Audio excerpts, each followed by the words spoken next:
السلام عليكم ورحمة الله وبركاته.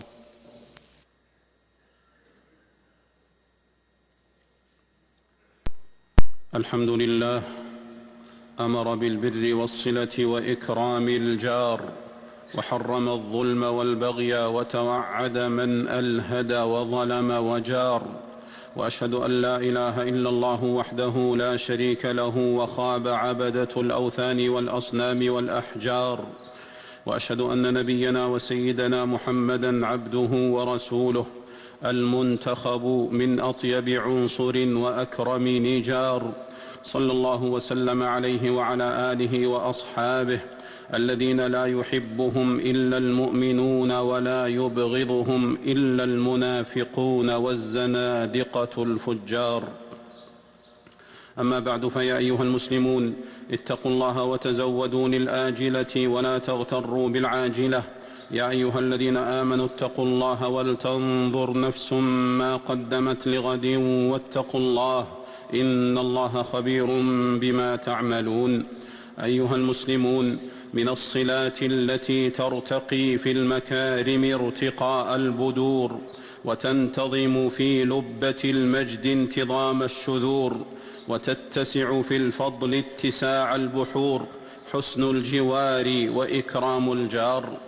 واسم الجار يشمل الملاصق الملازق الذي يجاورك بيت بيت، والمقارب ولو لم يكن حديداً ملاصقاً، والمقابل الذي يفصلك عنه الطريق، والمحاذي المسامت، والمشارك في الزقاق والسكة والطريق، والمخالط في المسجد ونحوه.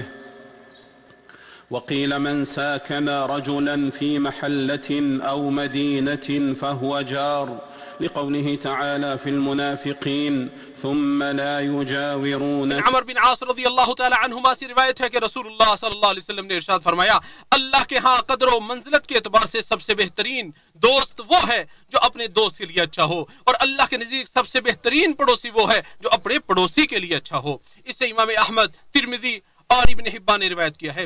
اور ابو ہریرہ رضی اللہ عنہ سے روایت ہے کہ رسول اللہ صلی اللہ علیہ وسلم نے فرمایا، جو شخص اللہ اور یوم آخرت پر ایمان رکھتا ہو وہ اپنے مہمان کی تعظیم و توقیر کرے۔ اسے امام مسلم نے روایت کیا ہے۔ اور ایک روایت میں ہے کہ اپنے پڑوسی کے ساتھ احسان کرے۔ لوگوں میں سے اہل ایمان ہی سب سے زیادہ پڑوسی کے ساتھ حسن سلوک کرنے والے ہیں، اور ان میں سب سے زیادہ پڑوسی کے حقوق محافظ ہیں۔ میں نے بنو شیبان کی ہمسائیگی اختیار کی تو ان کی ہمسائیگی بڑی ہی خوشگوار رہی۔ بے شک شریف لوگ پڑوسی کے لیے بہترین ثابت ہوتے ہیں۔ جس کا حسب و نسب اچھا ہوتا ہے تو ہمسائے کے ساتھ اس کا تعامل بھی اچھا رہتا ہے، اور جو شخص اپنے ہمسایہ کے ساتھ احسان کرتا ہے اس کے گھر پہ برکتوں کا نزول ہوتا ہے۔ وہ پڑوسی جو حد درجہ مشفق و مہربان اور جود و سخا کا پیکر ہو، اور جس کے ہاں سے بخشش و خیرات کا دریا بہتا ہو، اور وہ پڑوسی جو حد درجہ بخیل، ناشکرا اور فضل و احسان کا منکر ہو، دونوں کبھی برابر نہیں ہو سکتے۔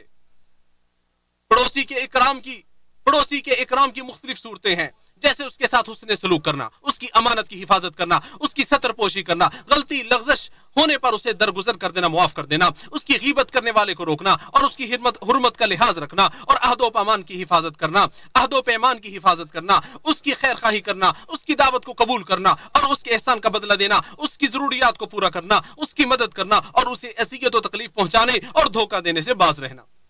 ہمارے ہمسائے کبھی بھی ہماری طرف سے دھوکے کا خوف نہیں کھاتے، اور ہم اسی روش پر قائم رہیں گے یہاں تک کہ مٹی میں دفن کر دیے جائیں۔ ابو ہریرہ رضی اللہ عنہ سے روایت ہے، کہتے ہیں رسول اللہ صلی اللہ علیہ وسلم نے فرمایا، قسم ہے اللہ کی اس شخص کا ایمان کامل نہیں ہے، قسم ہے اللہ کی اس شخص کا ایمان کامل نہیں ہے، قسم ہے اللہ کی اس شخص کا ایمان کامل نہیں ہے۔ جب آپ صلی اللہ علیہ وسلم نے بار بار یہ فرمایا، اس شخص کی وضاحت نہیں فرمائی، تو صحابہ کرام نے عرض کیا، اللہ کے رسول وہ کون شخص ہے جس کا ایمان کامل نہیں ہے؟ آپ صلی اللہ علیہ وسلم نے فرمایا، وہ شخص جس کے پڑوسی اس کی برائیوں اور اس کے شر سے محفوظ و مامون نہ ہوں۔ بخاری و مسلم نے اسے روایت کیا ہے۔ دراصل ہمسایوں کے درمیان ایک قیمتی رشتہ ہے، لہٰذا اپنے پڑوسیوں کے ساتھ دوستی و محبت کے ساتھ رہو، ان کے فقراء، یتیموں، بیواؤں اور مسکینوں کے ساتھ احسان کرو، کیونکہ شریف اور سخی لوگوں کے ساتھ رہنے والے پڑوسیوں کی اولاد پر بھی یتیمی یا تنگ دستی ظاہر نہیں ہوتی۔ ابن عباس رضی اللہ تعالی عنہما فرماتے ہیں کہ رسول اللہ صلی اللہ علیہ وسلم نے ارشاد فرمایا وہ شخص کامل مومن نہیں ہو سکتا جو خود تو پیٹ بھر کر کھائے اور اس کا پڑوسی بھوکا رہے. اسے امام بخاری نے ادب المفرد میں روایت کیا. اور ابو ذر رضی اللہ تعالی عنہ سے روایت ہے کہ رسول اللہ صلی اللہ علیہ وسلم نے فرمایا جب تم میں سے کوئی شوربے والی چیز یا شوربے والا سالن پکاتا ہے تو اس میں کچھ پانی زیادہ ڈال لیا کرو اور اپنے ہمسائے کا بھی خیال رکھا کرو. اسے امام مسلم نے روایت کیا ہے. جب بھی ہماری ہانڈی چولہے سے اترتی ہے تو ایک ڈوئی ہمارے لیے اور دوسری پڑوسی کے لیے ہوتی ہے. لہٰذا آپ کے پڑوس میں جو فقراء و مساکین بے گھر اور پناہ گزین افراد ہیں انہیں یاد رکھو اور موسم سرما کے حملے سرد ہواؤں کے جھونکوں اوس اولے اور برف باری کی شدت سے جن کے دانت تھر تھرا رہے ہیں, جن کی ہڈیوں کے جوڑ کانپ رہے ہیں, جن کی انگلیاں شل ہو چکی ہیں اور جن کے حلق خشک ہو گئے ہیں, انہیں مت بھولو. آپ کے گھر سے جس کا دروازہ سب سے قریب ہے اس سے شروع کیجئے, پھر جو اس کے بعد قریب ہے. اسی ترتیب سے دیکھیے. عائشہ رضی اللہ تعالی عنہا سے روایت ہے, انہوں نے کہا اے اللہ کے رسول میرے 2 پڑوسی ہیں, ان میں سے کسے ہدیہ بھیجوں؟ آپ نے فرمایا ان دونوں میں سے جس کا دروازہ آپ کے گھر سے زیادہ قریب ہو. اسے امام بخاری نے روایت کیا ہے. دور سے آنے والا بخشش کا طلبگار بھی آپ کے جود و سخا سے فیض یاب ہوتا ہے اور پڑوسی بھی آپ کی سخاوت میں وافر حصہ پاتا ہے. مسلمانوں, اثر انگیزی میں پڑوس کا بہت بڑا کردار ہے کیونکہ طبیعتوں میں جذب کرنے کی صلاحیت و ودیت میں رکھ دی گئی ہے اور نفس انسانی نکالی کا خوگر ہوا کرتا ہے. اس لیے پڑوسی باہمی مصاحبت, زیارت, انس و مودت اور ایک ساتھ اٹھنے بیٹھنے کی وجہ سے ایک دوسرے کے اخلاق سے متاثر ہوتے ہیں. بسا اوقات ایک ہمسایہ دوسرے ہمسائے کے اوصاف سے متصف ہو جاتا ہے, اس کے اخلاق سے لیس ہو جاتا ہے, اور بسا اوقات انسان اپنے پڑوسی کے نیک ہونے کی وجہ سے نیک بن جاتا ہے اور اس کے خراب ہونے کی وجہ سے خراب ہو جاتا ہے.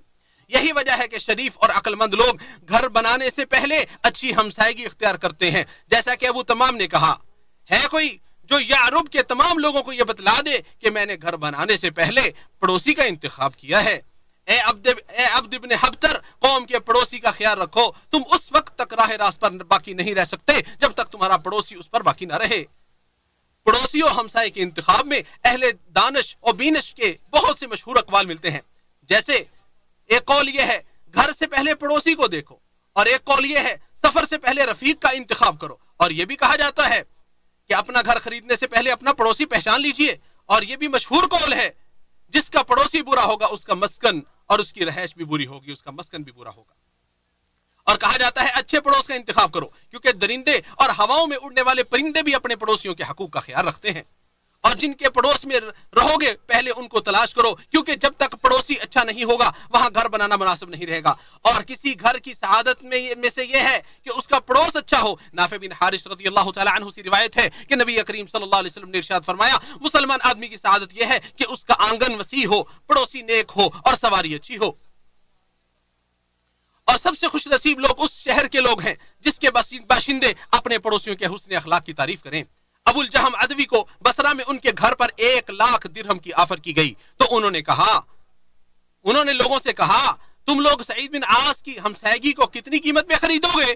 لوگوں نے کہا کیا کبھی کسی پڑوس کو بھی خریدتے ہوئے کسی نے دیکھا ہے؟ تو ابو جہم عدوی نے فرمایا اللہ کی قسم میں ایسے گھر کو فروخت نہیں کر سکتا جس کے پڑوس میں ایک ایسا شخص رہتا ہو جو میرا اس قدر خیال رکھتا ہو, جب میں غائب ہوتا ہوں میرے احوال دریافت کرتا ہے اور میرے اہل و عیال کے بارے میں میرے حقوق یاد رکھتا ہے, جب مجھے دیکھتا ہے تو میرا پرجوش استقبال کرتا ہے, اگر میں کوئی چیز مانگتا ہوں تو خوشی خوشی میری ضروریات کو پورا کر دیتا ہے, اور اگر میں سوال نہیں کرتا ہوں میرے ساتھ پھر بھی شفقت کا معاملہ کرتا ہے اور خود ہی پیشکش کر دیتا ہے. اللہ کی قسم اگر مجھے سونے کے برابر بھی اس گھر کی قیمت دی جائے پھر بھی میں اس کو اختیار نہیں کروں گا اور نہ ہی اس کو خاطر میں لاؤں گا. بے شک میں تمہارے پڑوسی پر رشک کرتا ہوں جسے تمہارے جیسا پڑوسی ملا ہے, بے شک میں تمہارے پڑوسی پر رشک کرتا ہوں جسے تمہارے جیسا پڑوسی ملا ہے, اور وہ کس قدر خوش نصیب ہے جس کو تمہارا پڑوس حاصل ہے. اور جب آپ دیکھیں کہ آس پاس کئی گھر بسے ہوئے ہیں, ان کے دروازے ایک دوسرے کا دیدار بھی کر رہے ہیں لیکن ان کے دلوں میں نفرت ہے, نفوس میں کدورت ہے, تو یہ جان لو کہ بخل و حرص, نزاع, بغض و نفرت اور منافست نے ان کے دلوں کی رونق کو ختم کر دیا. اگر دلوں میں ایک دوسرے کو درگزر کرنے کا جذبہ نہ ہو تو پڑوسی کا مطلب صرف دیواروں کی قربت ہی رہ جاتی ہے. اے مسلمانوں,